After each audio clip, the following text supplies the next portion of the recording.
little bit, and we're going to see the actual deck here. So it is it's kind of a control-y tempo deck. Yeah, it's a Poro version. So this is Alan ZQ's like kind of tempo Poro Ezreal. And it plays quite well into equipment decks in general. But versus Azir, they're very, very sticky and hard to remove. So the idea of this deck is you can get lots and lots of big removal. It goes tall, it doesn't go wide. So I would say in this specific matchup, probably Azir is slightly favored. But I think it all depends on who wins that first dice roll. Plus, what about yourself? What do you think of this matchup? Sometimes Riftbound does tend to lead off what ends up being on that dice roll, but I will say, I believe the last matchup we saw with an Azir versus an Ezreal, it did favor the Azir as he did come out ahead in a 2-1 game, so it was pretty close, and this Azir is pretty close to the undefeated Azir. He has a couple more charms, I want to say, or actually... Like if you're running this sort of thing at the moment and you're not running gear removal, you're gonna have a bad time. Definitely, and they kind of teased this and then went back to the caster booth, but I think the time is now. Round number 11 of the Lille Regional Qualifier has begun. The dice roll is beginning. That's a 2, so very likely for Azir to go first, unless the dice roll has already happened. And it almost looked to me that Ezreal pointed at himself. Did he win the dice roll with a 2? Yeah, it might have been odds or evens. Oh, true. Yeah. Do you know what? Trying to explain odds and evens to a person that's the same like likelihood as high roll is you may as well just let them high roll. It's much easier than trying to explain it. Right. You know, I don't get that off too often. I'm usually more of a high roll player, but every now and then I get a player that says odds or even. What about you, BMU? I feel like you do the odds and even strat. I don't care. Whatever. I just let my opponent pick up some dice and just whatever they want to do. The only thing I don't like is low roll. Low roll seems like just pointless and odd. We see a Cole of the week immediately killing the Ravenbloom. Like when you hear the word tempo deck, like you just take away any sort of tempo. So that's an interesting start. No gear, I imagine, for the 2-drop in Azir, or she definitely wouldn't be playing Cole first of all. Right, it's kind of like sacrificing your own tempo. It looks like he actually did have a gear, but prioritizing taking down that more valuable unit in the Ravenbloom student, because I did see an Eye of the Herald in hand. So kind of slowing down your game plan as well as slowing down your opponent. It might be a case of you're going second this time around, so let's try to slow down a bit of that tempo deck. Once he starts rolling, it might be harder to do, because as we point out before in these matchups, Azir is a deck that likes to play from ahead, has a significantly hard time of playing from behind. So I think this is a way of kind of trying to neutralize being second. And now if he sets up at least one Sand Soldier with an equipment, has at least a body to contest if he dares push in this Ezreal Prodigy onto any of these battlefields. Yeah, exactly right. And when like the prevalence of this tempo Ezreal is like starting to come through, when you see a Ravenbloom turn 1, you're basically assuming that it's the tempo variant, and he's going to get a nasty shock because this is more of the control-y Ezreal that we see with the Poros. So it should be an interesting matchup, and I wonder if the Azir player can like sort of rotate his strategy a little bit and maybe sort of claim some of that back. A couple of units coming down now. We do see the Sand Soldier and the Lonely Poro, so he's likely to score a couple of points, but Ezreal taking that first point lead. Yeah, you know, the Ezreals in the past, they've been so reluctant to go ahead and push in with their Ezreals as they provide so much value with the previously unbanned cards like Call Shot, but with those not really too much or unable, since they're illegal cards. I feel like he's just trying to put some points on the board, not trying to stay too far behind, because this could be a double conquer turn for our Azir player, but that is one too many runes to feel comfortable about that. 5 runes available to try to do any kind of counter play, not directly, but what I mean by that is like frigid touches, as BMU pointed out, things like a simple stupefy, things like a smoke screen. What other cards? I feel like they have so many interaction in showdowns. Wages, Arcane Shift. The list is endless in this color combination. And you're right. When they've got an Ezreal on board and they've got 5 runes and about 8 cards in the hand, you can't really contest. And you even know that even that free battlefield on the right-hand side, the sigil, like, you know you're going to get Wages of Pain. You know it's coming, and it's a mercy if he doesn't. He wants you to de-ramp if he doesn't. That's basically why he allows you to score a point there. Otherwise, you know you're getting pinged. Does get the conquer regardless. So going up to one, now he has to definitely think about, does he want to go ahead Mm. and try to push this second battlefield? Has at the minimum 1 to 5. We were talking about that Azir decks don't tend to run too many counters, but it looks like at the minimum he does have a Defy in hand. So can at least counter one of these kind of frigid touches, Wages of Pain.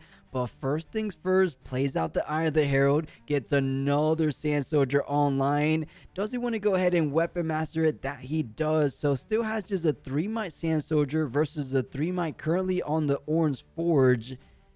I'm kind of feeling comfortable pushing in. I'm not feeling comfortable that is going to go ahead and actually get the Conqueror, but I'm trying to bait out some of those cards for my opponent because Sand Soldiers, as long as you have more equipments in your hand, you could kind of just get them back what seems like endlessly, but I guess prioritizing the safety of the Sand Soldiers for now. So I guess just trying to make him waste the runes on his opponent's turn, saying, I'm not going to give you any value whatsoever. Yeah, the thing with the Ezreal, like you're exactly right. Plus, like you kind of want them to burn resources and things like that. But with the Ezreal, the champion, reducing the costs is they're not really, burning that many runes. With the Ezreal legends, like every time they target you with like a Frigid Touch or a Wages or a Stupefy, if they target you twice, they replace the card anyway. So normally I would be 100% in agreement with you. Like swing something in, make them burn resources, especially if it's tokens. You don't really care. But at the same time, like they're practically just replacing their hand, and you're not going to get the kill. So you're just sacrificing, potential might swings for, a tiny gain in this case. But I don't know if I like the Azir development this early. It kind of leaves them really, really vulnerable. And that is such a key unit in this matchup. It does feel that way sometimes. I mean, the only thing that could go ahead and take apart that Azir in the backline is that Bellows Breath combo. So I think he felt comfortable, at least for this turn. But when things start getting a little bit later, having a bit more energy to work with, those Watchers Bellows Breath is something to definitely be considered of. But for now, not feeling all that bad. Does have that signature spell in hand, the Arise currently. But so far, only two Sand Soldiers will be developed from that. And with 4 runes again for Ezreal, I think this is a bit of half and half. Did have some control-y cards with the Poro with the Raven Blue student, but definitely still more so on the control. I believe Alan ZQ said it best. You can do both depending on your position, depending on your matchup. You could kind of maneuver your deck for the position. So I think it has control-y cards when you need to be controlling of the matchup, or when you need to push the pace a little bit, kind of keep that tempo in your favor as well. But does get a conquer here up to 2. Most likely looking to not triple conquer, but score the 3rd point with the double conquer for the turn. Unless he keeps that even tempo, because he do leave him option, as you said before. Does he get the Ezreal legend ability to try to generate some resources on defense while you can?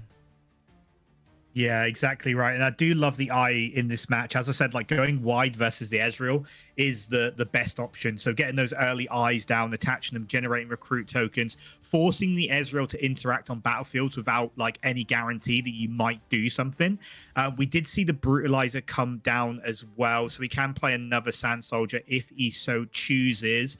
And we did see, I think it was a Shears in hand as well. So plenty of gear in the background. And of course, as we mentioned at the start of this match, the Arise there. So if Ezreal does a big turn, clears all these Sand Soldiers, then an Arise gets played with the Azir on board, you're going to lose some units on that turn. Definitely. And real quick, something I do want to go back to, as you mentioned, the Shears, the Silver Shears, I believe, that has to be the biggest difference maker type of card that really separates the strongest Azir players. Currently, at least in Lille, what I've noticed, Azir players, an effective Azir player is able to kind of maneuver that equipment to make sure you draw as much as possible that you pretty much can in a single game. What I'm getting at is that Pedro drew so many cards from that Sears equipment, so it could be a card to make sure he never runs out of answers, never runs out of equipments to keep on the pressure turn after turn, because right now he does have the slight edge in points, and that is exactly where Azir wants to be. You never want to be behind. You want to keep putting gas on the pedal and just making sure you keep scoring turn after turn, and so far so good for this game plan. Yeah, so far so good indeed. As I said, like generating recruits and just leaving them lying around, putting the forcing the trade onto the other the Sand Soldier Token in the Orn's Forge as well, because the one at the top had the Brutalizer buff, so it was really, really hard to do. And we do get the Desert's Call generating 2 more Sand Soldiers as well.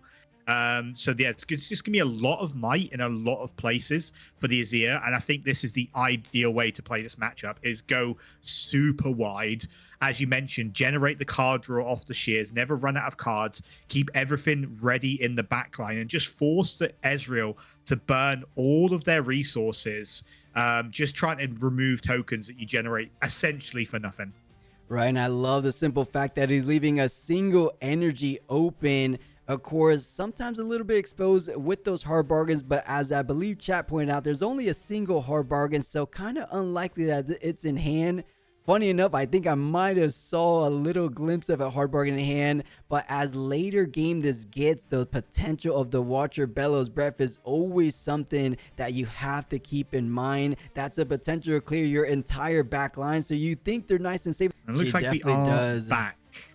I wouldn't be too surprised to maybe see something like an Azir in the finals. Would be super hype, but just as we were kind of discussing before we cut into that judge call, a Bellows Breath threatening out the board of the back line for Azir. He's saying it's repeated, but wait a minute, I left this energy up for a reason. Is it going to go ahead and play out right now? Yeah, you just have to defy this.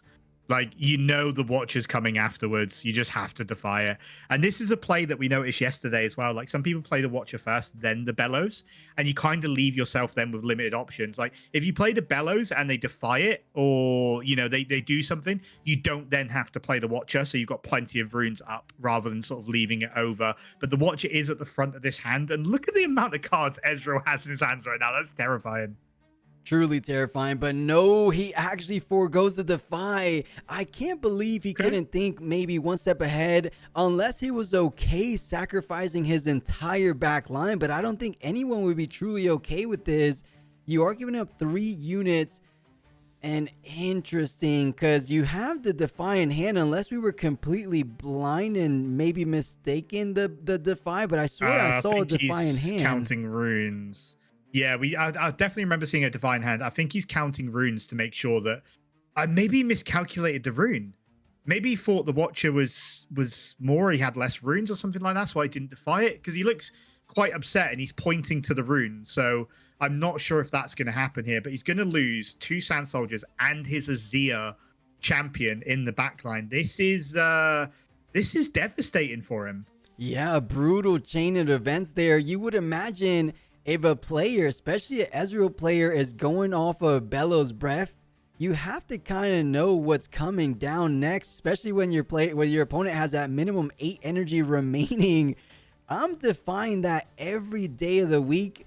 Let's try to get into the mindset of this Azir player. What is he saving the defy for? If he doesn't use it for a Bellows Breath, what other card is more problematic to him than a Bellows Breath? Because you only have 3 counters in the whole deck. I understand sometimes you do want to prioritize countering certain cards over others, but I feel like Bellows Breath is that card. Yeah, and he definitely did have the defy. We can see it in his hand now. He's got the shears, he's got the desert call, so he can make plenty more tokens. He's obviously got the arise as well. But yeah, I don't know if there's a better opportunity to use defy. I don't know where it is versus an Ezreal. Maybe a frigid touch, but that's really niche. Yeah, I mean, I feel like Frigid Touch doesn't have quite the impact of a Bellows Breath a Watcher does, but either way, we probably will be finding out in this game number 1. Let's see where the defy ends up finding its home, but as you point out, the signature spell coming down, Arise, all these Sand Soldiers coming in, and more importantly, you're still keeping that slight upper edge. You have 4 points to 3, most likely will be conquering up to 5 points, despite Ezreal having so much card economy in hand currently. As long as you keep your point in your favor, I don't feel like you're ever out of the game.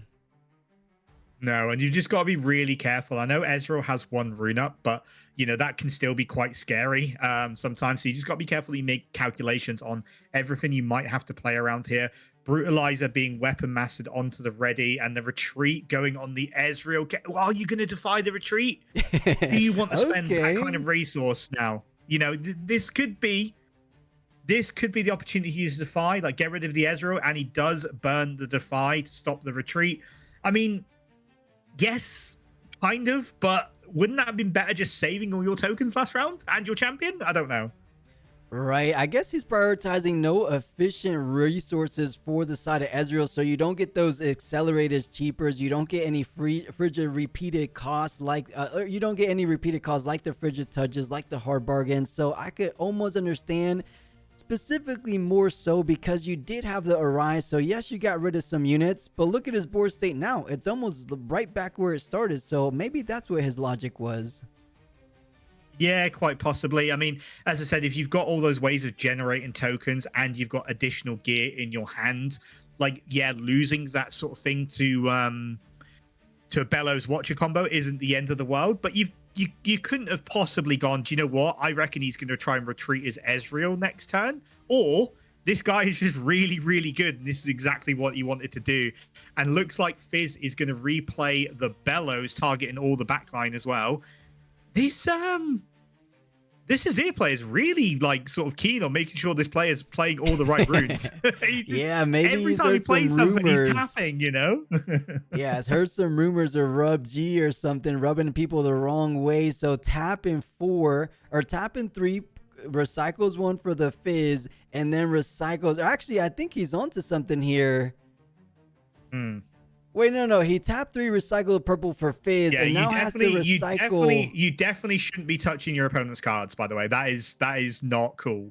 Like, do not touch my card. Especially do not tap and rearrange my cards. You know where the confusion is, BMU? He thinks you have to pay for the Bellows Breath. Fizz specifically says you don't pay the energy cost, but you still have to pay the power cost. Hopefully these guys can contain their composure and keep things nice and smooth for the remaining of this game number 1, because Roto feels like he was a bit in the driver's seat, but maybe that was a little indication of where his mental's currently at. Doesn't like the amount of cards in hand for Ezreal. Doesn't like what has gone down. I think it comes back to that defy turn. I think he's kind of punching himself a little bit that he didn't see the Watcher coming down.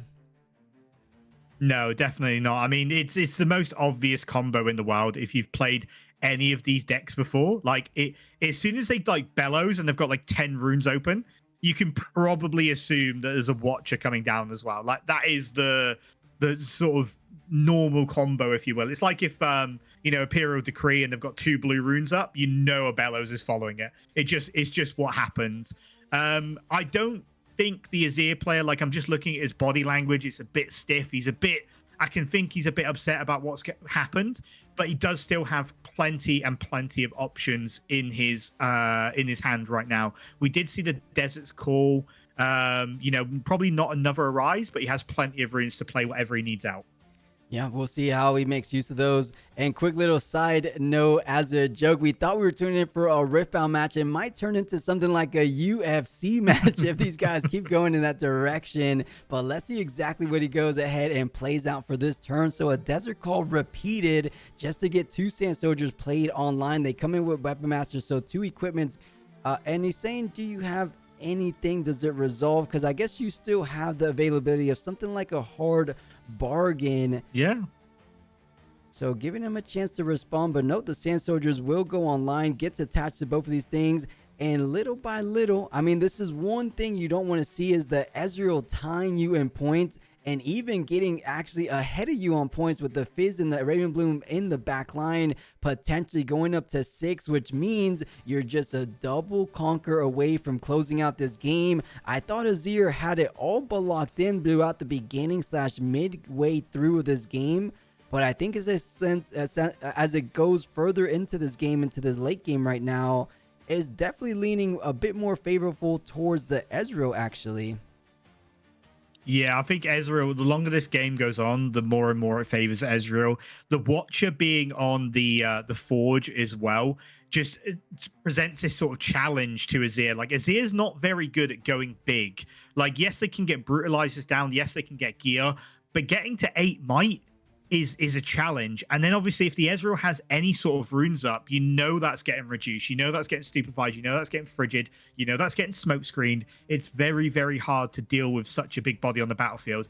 Ezreal is going to go up to 6 points.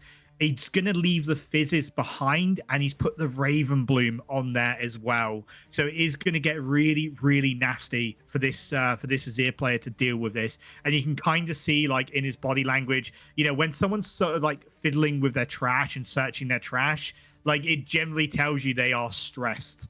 You know, it's not a good place to be. Yeah, a little bit frazzled, but trying to keep it together to close out this game number 1 and try to make a good performance as the remaining of the series. But to make matters worse, I think I see a good card that could come out in this turn. Something like a Mind Splitter just to take a peek at the hand, take away the most valuable card to make a bit of an impact or make it harder for him to make an impact on the following turn. So let's see, a Mind Splitter does come down.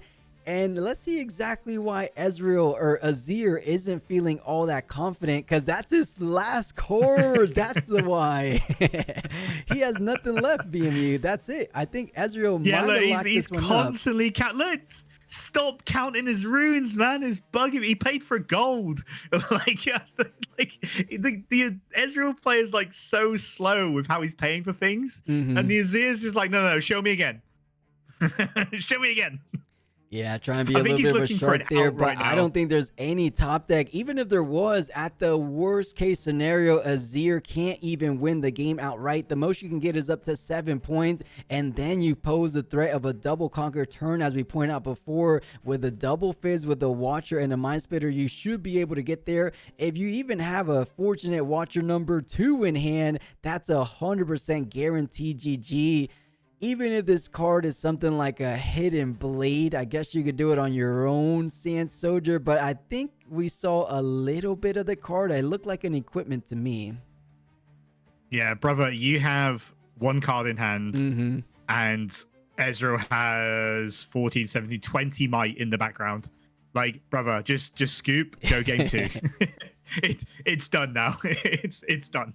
Oh, and the Fading Memories as well. Not Fading Memories, sorry. What's that again? Acceptable losses. Same idea. Kill acceptable losses. Yeah. Just to add insult to injury there, I think. Right, little salt on the wounds. He's saying you lost. Let's go next. You know you lost, but being a little stubborn, as he's been shown to do in this entire game 1. We did see the hand. That is the final Eye of the Herald in the hand. So yes, you could get another Sand Soldier. You could put another Sand Soldier on the battlefield. His idea here is try to build up enough board presence, or I should say battlefield presence, to deny one of these conquerors. But something we haven't seen all game 1 long is we haven't seen too many frigid touches, smokescreen, stupefy. So I think there's going to be an easy way of trying to bring whatever power level, whatever might total comes out on one of these battlefields pretty low down. As you mentioned, about 20 total might currently for Ezreal back there. I think there is very high chances of a double conquer turn incoming, but Ezreal doesn't want to accept it despite just having no answers in hand. Yeah, this Azir is crazy. I'm getting tilted. Never mind how this Ezreal's feeling. Right. I'm getting mad tilted. Like, oh yeah, finally. You realize that one card in hand and 20 might on the side of Ezreal, you aren't going to win. Like, well done, mate. Like, let's go game 2. Let's reset mentally. Let's have a breather. Let's get some water down you. Stop touching his cards and let's play Riftbound, yeah? Or rather, Ezreal 1 game up and had a bit of an easy time ever since that Bellows Breath Watcher resolve. It was as good as over, I want to say, from that moment forward. Yeah, I would say that was definitely a turning point in tempo for the game, for sure. As you mentioned, Ezreal currently 1-0 up. And looks like he had a good sideboard into those gear removal decks as well. So we've seen the pickpockets, which is, you know, could potentially cause a problem.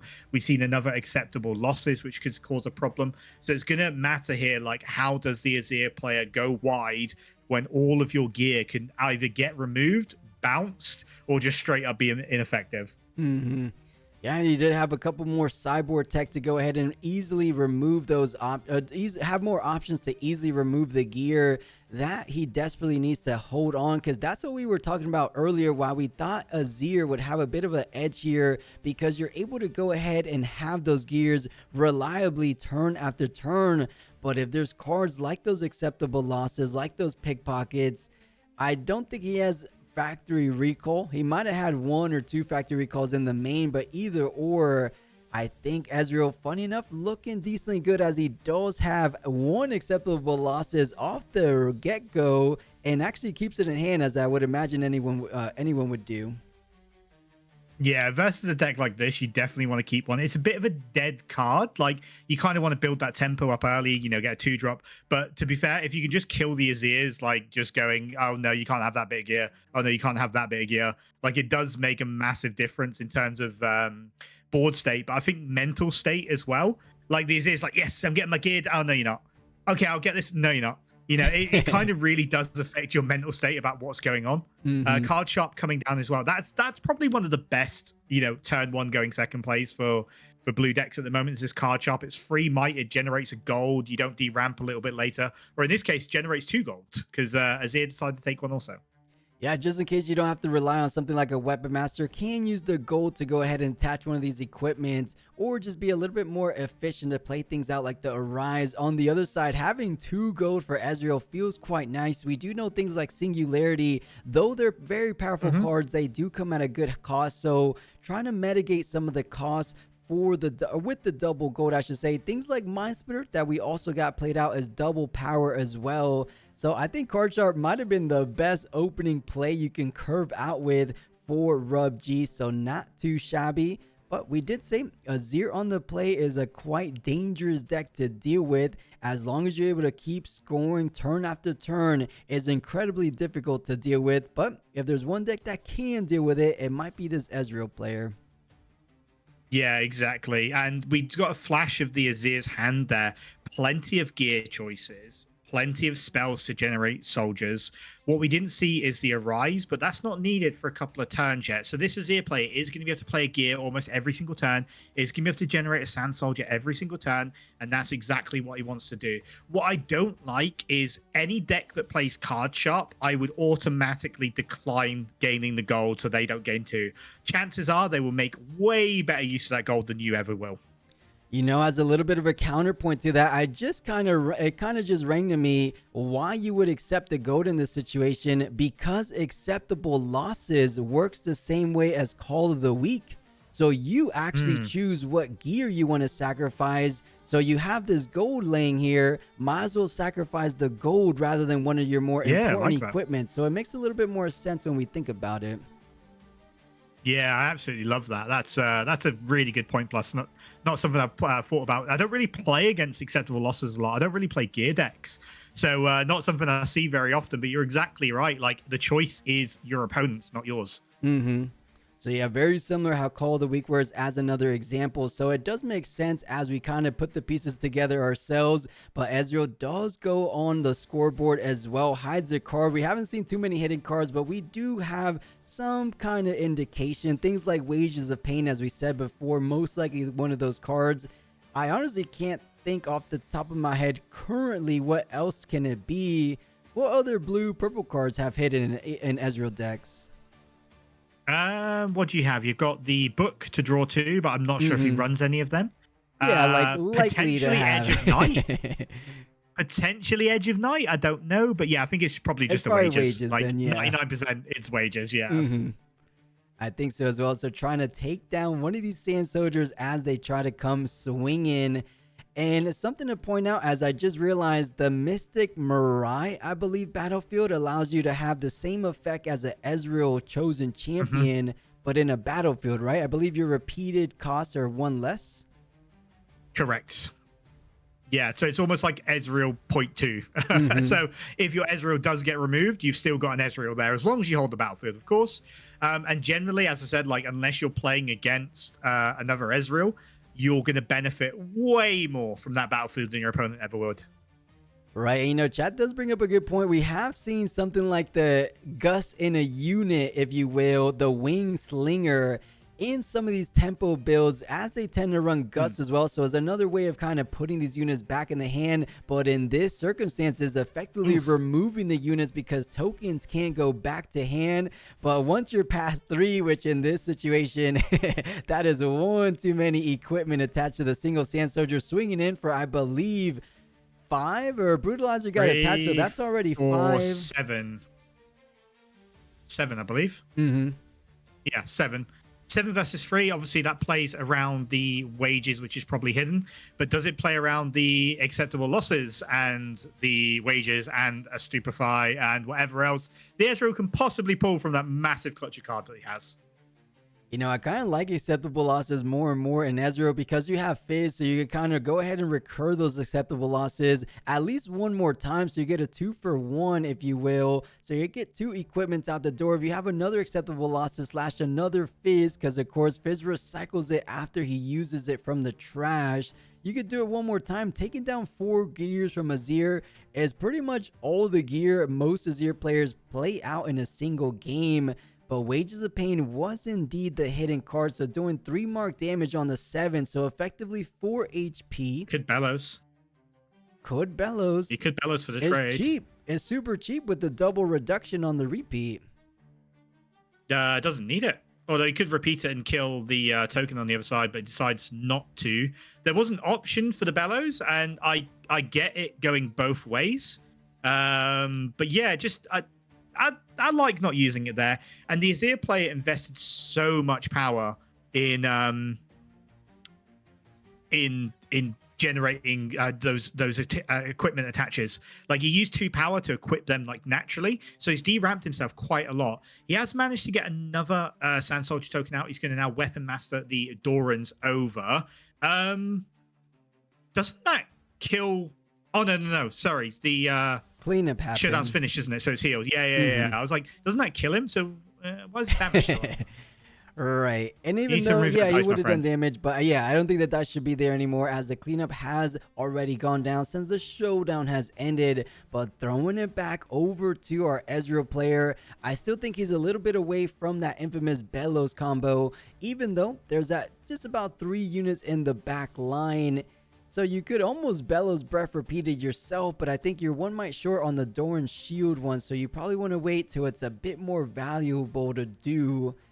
But you're so right. That was a lot of runes. Is that just 4 runes for our Azir player, or does he have a couple hidden? I hope he doesn't have a couple hidden plus. Not hidden, but under the card there, because it almost looks like it's elevated a little bit. Runes. Yeah, definitely 4 runes, and you're exactly right. Almost to the letter plus. Fizz coming out and dropping that acceptable losses, another gear going into the trash, just whittling away that gear count for the Azir player, which is exactly how the Ezreal needs to play this match. This is going just about as good as it can for both players at the moment, and we're going to see who's going to come out on top. But right now, I think it actually favors the Azir. He's ahead in tempo, he's ahead in points. It's just that rune count that's concerning me. Yeah, I'll be a little bit more confident about that if we could see a bit of the hand, because we haven't been fortunate, or maybe production hasn't shown us just yet exactly what he has in mind. But with the Doran Shield coming down, we said it before, that was the only thing keeping one of those Sand Soldiers alive. You don't even need the Watcher do so. So repeated Bellows Breath, clearing the board, and just in a single turn, swinging things significantly, I feel like, in the favor, because I feel like you managed to slow down Azir enough. As I say that, that should be Azir going up to at least 4 points. But if he could slowly but surely start mounting up these Sand Soldiers one more time, he does have effectively double the points of his opponent. And there's still just about a Fizz in the back line. So it's not like Ezreal has a big amount of units of his own. So I don't think he's completely out of this just yet. But I feel like the later it goes, it starts to favor Ezreal because of the Wombo combo we discussed before. At one point, if you don't have the Defy, it's coming down, and there's not too much things you can do about it. Yeah, you need to hold those Defies for these combos here. Like, the acceptable losses and the Bellows just absolutely ruined your backline, and now you're stuck with a Sand Soldier, 2 bits of gear on a battlefield. You've got nothing in the back. You've got very little options in your hand. Honestly, I think this might just be a Poro and pass.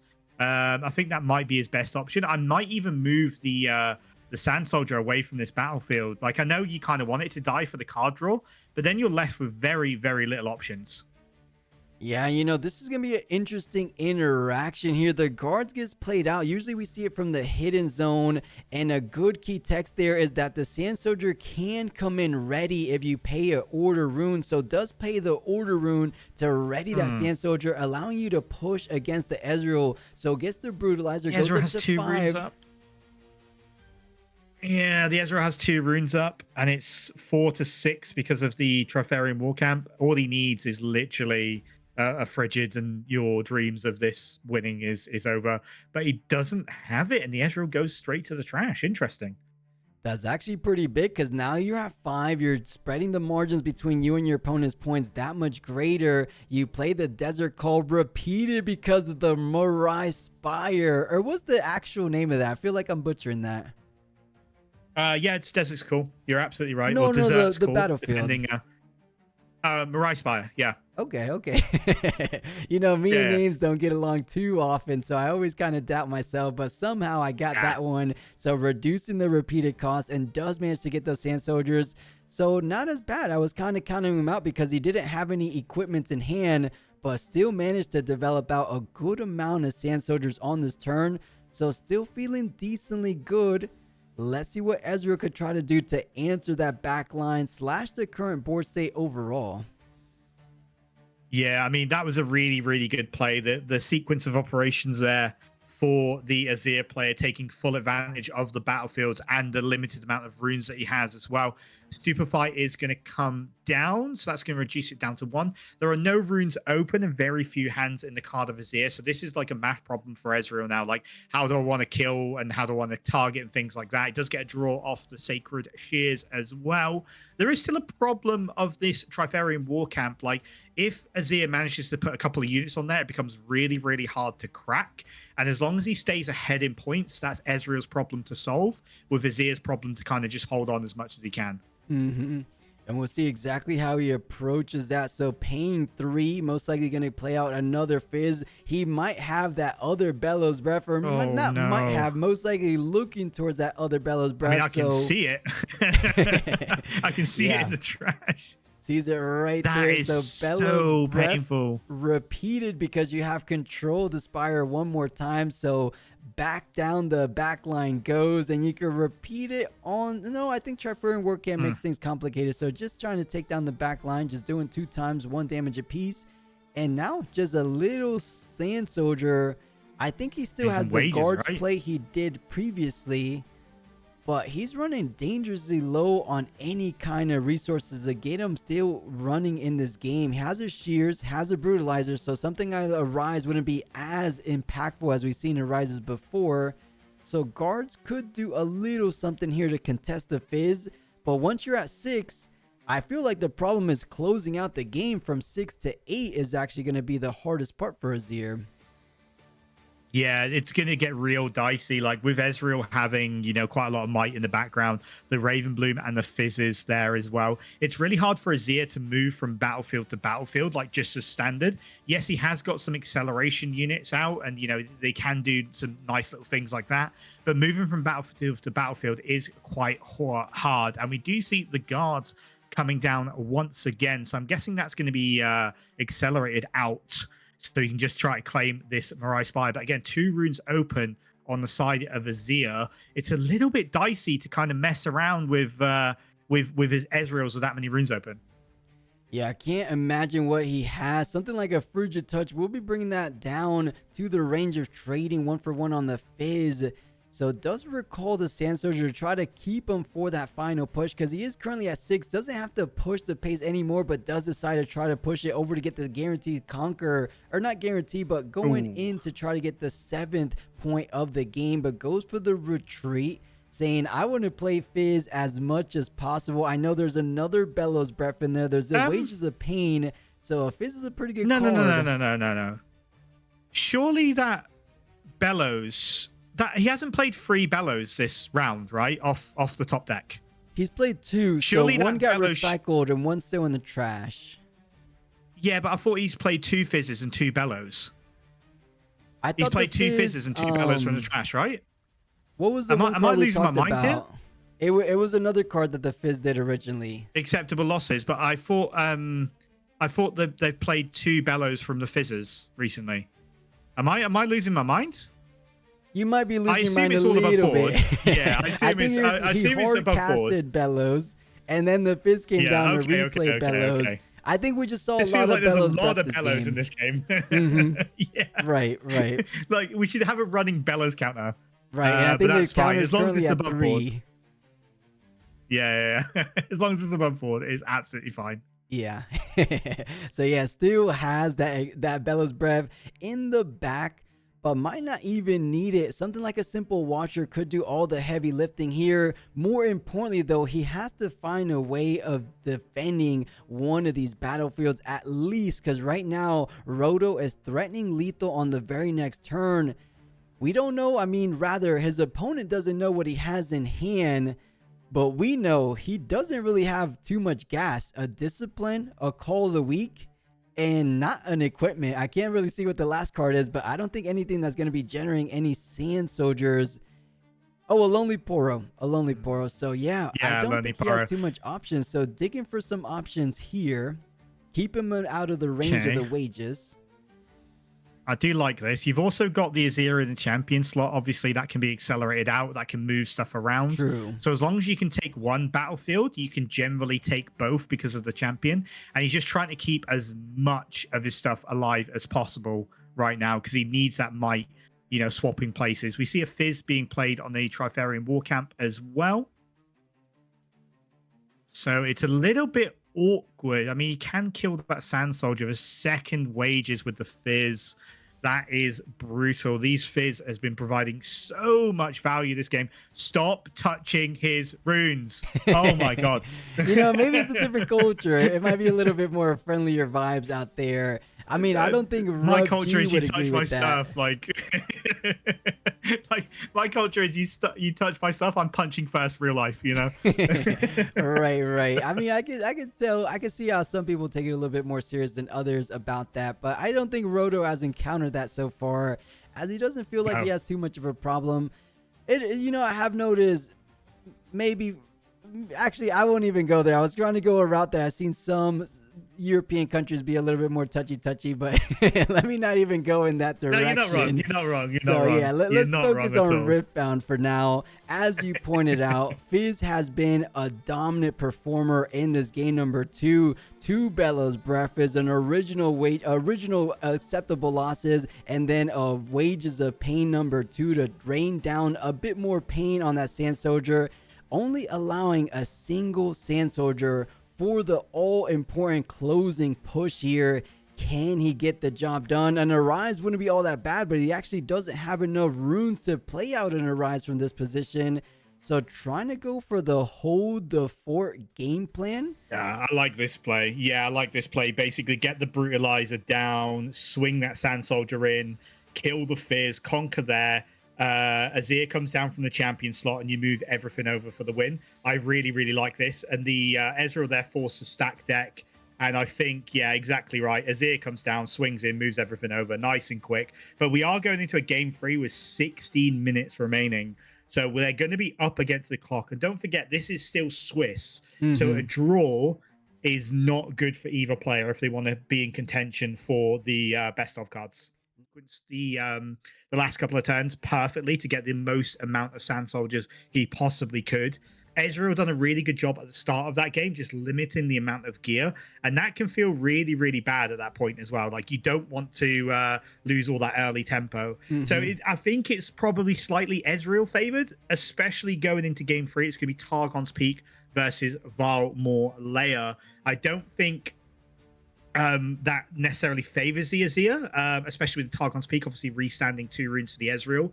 Like, fighting an Ezreal with like 2 to 4 runes up is really like hard to do. It's not where you want to be. Right, one of these legends benefit a little bit better than the other, because you do want to try to get your legend ability off on your opponent's turn if you can, or of course you just have more interaction than your Azir player does on defense. So leaving those Targon's Peak runes is going to be important for you as well, or you, more importantly for you.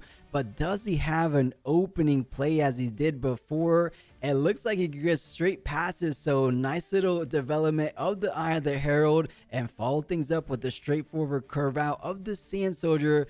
So starting things off rather hot. Can he go ahead and try to match a little bit of the energy for this Ezreal? At the minimum, you do have the chosen champion, but goes for the acceptable losses first. He's saying, do you have a counter this early on? Yeah, that kind of hurts because like that's kind of like the ideal play is like get the eye down, get a Sand Soldier down, and just kind of like run over with tempo and tokens there. Especially like the Ezreal. I don't know if he missed his 2-drop or he chose not to play one to keep runes up for the acceptable losses. But you know, it's one of those things like, do you want to? Oh, there you go. He kept up for the wages of pain, and he defies the wages of pain. Interesting. So he now wants to build up as much tempo as quickly as possible, and I think this is the exact right way to do it. Yeah, I like the way Ezreal's approaching this matchup. He knows what he has to do because he could have played out a unit there, but goes to just try to deny any kind of conquer ability. But unfortunately for him, the Defy was right there in the hand. So countering that Wages of Pain, guaranteeing him in the 1 point on the board. And despite going second, that is Azir getting first on the scoreboard, which is exactly where he wants to be. If he goes ahead and scores, if he scores from the hold and then the conquer, things are not looking rather good, but Stupefy on the back line redirects it over to the Targon Peak just in case there's any kind of might increases, because I think he has a Wages of Pain again, and there is no Calm Rooms left, so you know there's no Defy one more time. Yeah, exactly. And you know what? Like using Wages of Pains early, like for most decks, is kind of like, I don't really want to use it that early. But with Ezreal generating the gold and obviously having the Fizz being able to replay them doesn't really make much difference. You may as well like slow your opponent down as much as possible. And that's exactly what he's doing here. Like, you're right. Azir going second and then, you know, being the first to score is usually a pretty bad sign for the Ezreal. But right now, with the amount of cards he has in hand, he might just be able to slow him down enough to stop him getting those hose points. BF Sword coming down. That's not something we've seen recently. Yeah, we haven't seen it in the first 2 games, so first time making an appearance in this best of 3, but we did see it in the hands of the undefeated Azir. So BF Sword just being a big unit builder in the sense of adding some good amount of might on your Sand Soldier. So I don't think he's playing the full set of BF Sword. We might have to look back at the deck list, but does come out here, but just going with the good old game plan, play an equipment, go ahead and play out your Sand Soldiers. So 1-2, 1-2, repeat and rinse every single turn. Eventually you're going to have a massive board. That's, of course, if Ezreal doesn't have anything to say about it. We saw in game number 1, he definitely had a couple things to say about it. Does he have it again in this game number 3? Because even though he's ahead, this isn't as fast of a start as you would anticipate from a lot of Azir players, because I feel like that some Azir players might have 1 or 2 Sand Soldiers on top of these 2 currently. Mm-hmm. Yeah, exactly. And it's you know, it's not the fastest start in terms of like just raw numbers in the back, but it is a really good start in terms of might. We see the Fizz being replayed there to get the Stupefy, which obviously is going to give the Ravenbloom +1, stop touching his runes, and it's going to give the Sand Soldier -1. So there's a plenty of play here. We was considering just Wages of Paining, but decided against it just to get that extra draw. So the Ezreal is looking through his deck, trying to get as many cards and as many options in his hand as possible, is going to clear the battlefield. And I think this is where Ezreal starts taking over this tempo. Plenty of cards in hand, plenty of runes open, and Ravenblooms are very, very notoriously hard to clear off battlefields. Mm-hmm. Yeah, and I think the simple fact that Ezreal or Azir is only a single point ahead of Ezreal, that is a fantastic position to be in for the likes of Ezreal, because now you went up to 1. Your Fizz just got played out, so you're not able to conquer just yet, but just being 1 point behind while having the majority of units currently established on the board, you're definitely feeling good about that. On top of that, Targon's Peak gets proc, so 3 runes to try to defend that Ravenblue student, and Ravenblue is one of those units that can defend. Every single spell you use will be allowing her to get a single might increase, so defending for 3 currently, or defending for 2 currently, but that could go a little bit crazy when you add things like a Stupefy. Like, I guess the Wages of Pain adds 3 damage on top of going 3, so at the minimum, you know, you feel confident that you can trade 1 for 1.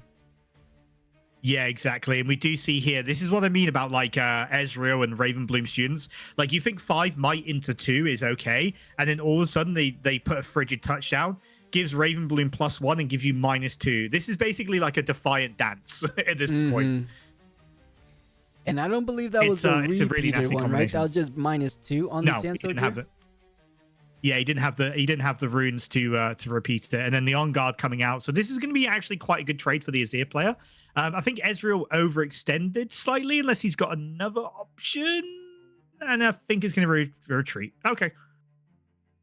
Yeah, no way you define this, right? Safety net there with the retreat. So keeping the Ravenbloom student down the road, not a bad idea, as it is a quite valuable unit to have. Now he has the task of taking down these battlefields, because now I believe is now the turn for Ezreal to go ahead and commence on a bit of a double conquer game plan, very similar to what Ezreal is trying to do every single turn. Does go up to 3 on this turn, but has enough runes to work with. What else can he go ahead and play out? Does he have another equipment? Because I just saw a Lonely Poro. We did see an Arise, but that's just 2 units. I think it's a little premature of an Arise. What else does he have? Because I haven't been able to see what's left in the hand so far. The thing is, right, so the other thing you've got to take account for here, plus, is there's 7.5 minutes remaining on this round. You've got 3 turns as soon as that time is over, and you have to be 2 points ahead. So normally I would say like this Arise is very premature. However, given the circumstances of trying to gain as many points as quickly as possible before time runs out, I understand it. I get it. Normally, absolutely not. In this specific circumstance, in this specific game state, I can understand. I honestly can. Right, with that breakdown makes a whole lot of sense. 7 minutes remaining. You know these guys are sweating. Granted, you do have some overtime rules. You get about 3 turns following that initial player.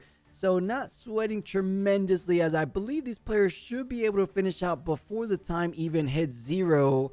I say that, but there's still a bit of game to be left, right? There's only 4 points, about the halfway point for the Azir player. On the other side of the table, though, that's just a single point. If Azir wants to win this game, he has a long road ahead of him. And with 3 cards in hand, one of being Arcane Shift, a Ravenbloom student, and I believe the other one, did you catch what it was?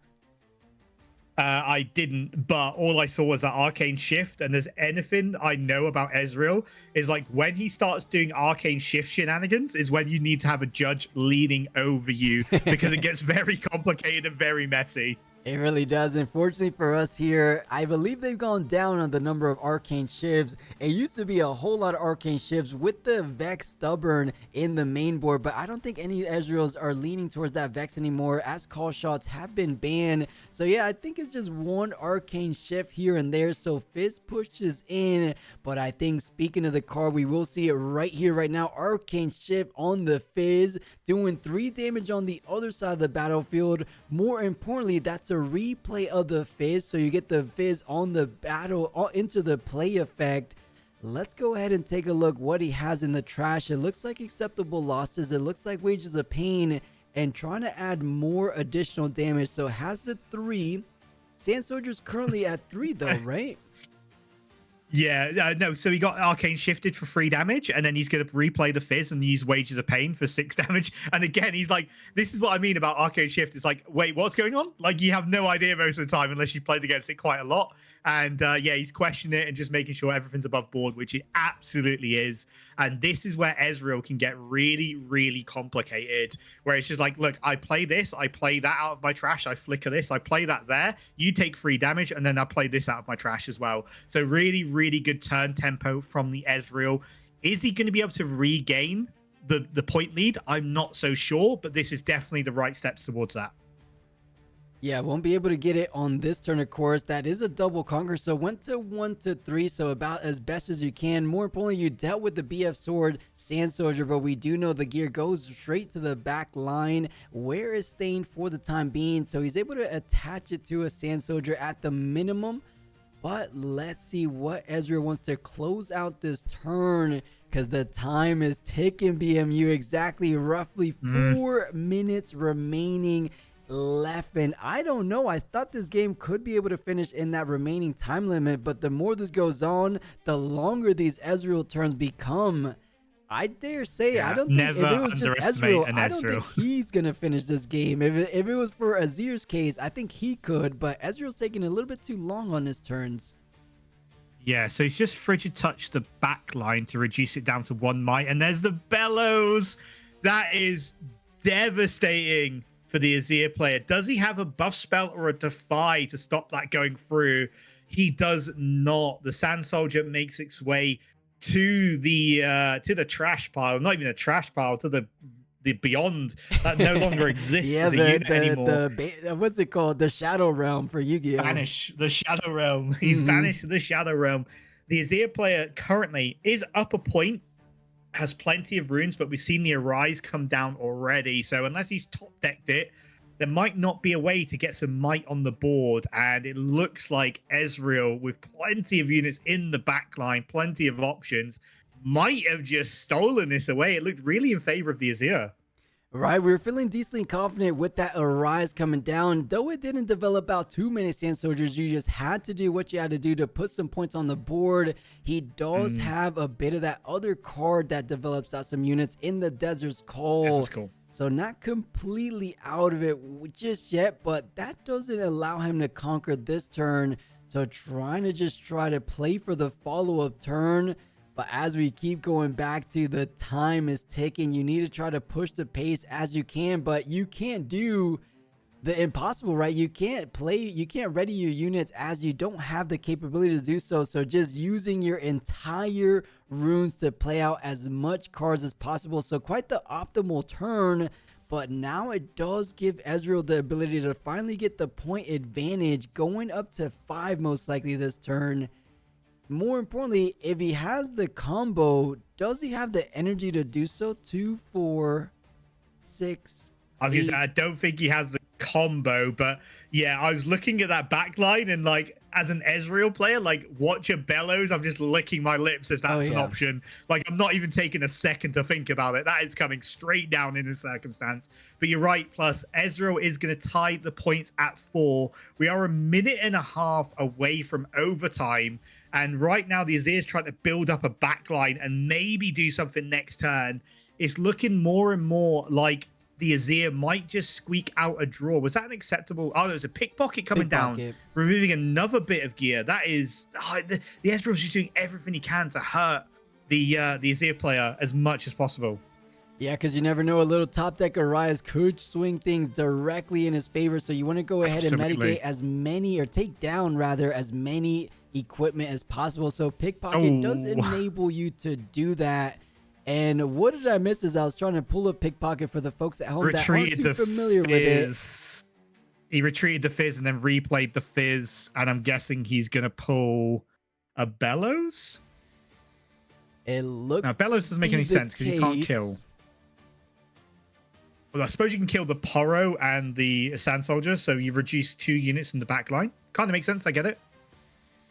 Yeah, I mean, you're definitely not taking down the BF Sword unless you have a Frigid Touch to join in on the interaction. Frigid Touch or a Smokescreen to join in on this play could be exactly what he needs, but goes for 3, ignores the BF Sword one, so you are trying to dwindle down that board presence, which makes a whole lot of sense. It makes it so much harder for Azir to continue on that Conquer game plan.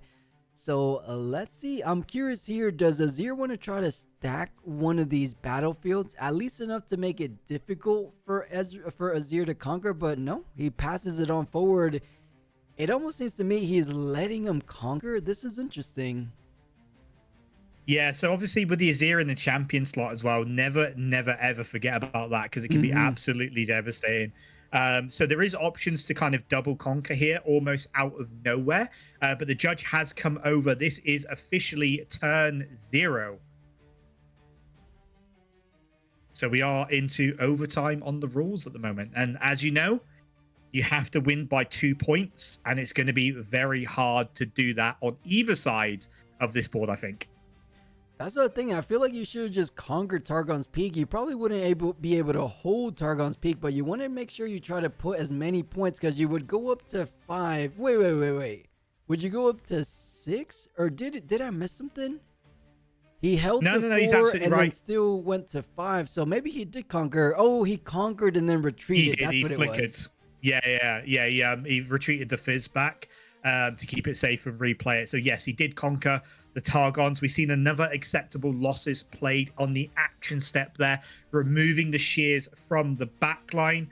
Eye of the Herald coming down, so that's going to generate a few more tokens. But right now, there's so much might in the base of the Ezreal. There's not something you see a lot of in these Ezreal control decks, but right now he's playing TFT. He's got the fizzes, he's got the poros in the background. It's going to get really, really hard for the Azir player to fight this off.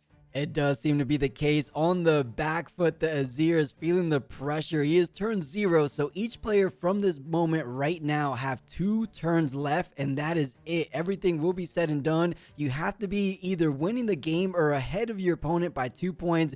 Does play out that chosen champion, as you brought to our attention. 6 points currently, so threatening lethal on the very last turn. Not just the last turn for him. Ezreal has no cards in hand. What was that? Ezreal has no cards in hand. He just top decked the Ravenbloom. That's all he has. Oh, this is coming down to the wire. I thought there was some kind of interaction for Ezreal, but drawing, I believe. Would you say a student? Ravenbloom. Yeah. That's all. He's got 1 unit. He's got no interaction whatsoever. He's got no way of drawing cards. He's got no way of generating cards. This is might into might. And I was going to say, if he had like a discipline or something, he might have been able to hold that off. But right now, yeah, it's just might into might. So 3 might on the Targon's peak, and he's just having to do trades. He's going to go to 7 points. The Azir's on 6, and Ezreal has no interaction plus. Oh no, this is a nightmare situation for Azir fans at home. But I will say, I mean, it's only a chosen champ and 1 Sand Soldier, but we know how quickly those things can multiply. If you have something like a Desert's Call, even a Guards, or there's just so many cards, even another equipment to generate another Sand Soldier, the simple text there on Azir, allowing him to rendezvous those the Sand Soldiers over to any battlefield with it, is the key piece to try to find the victory position. So stacking up that Valmond's layer with the only little glimmer of hope left for Azir, or rather for Ezreal. Can Azir close the door? This is his very last turn. This is turn 1 on that overtime. This is it, BMU. What does he have left in hand? Because it looks to me he's running quite low as well.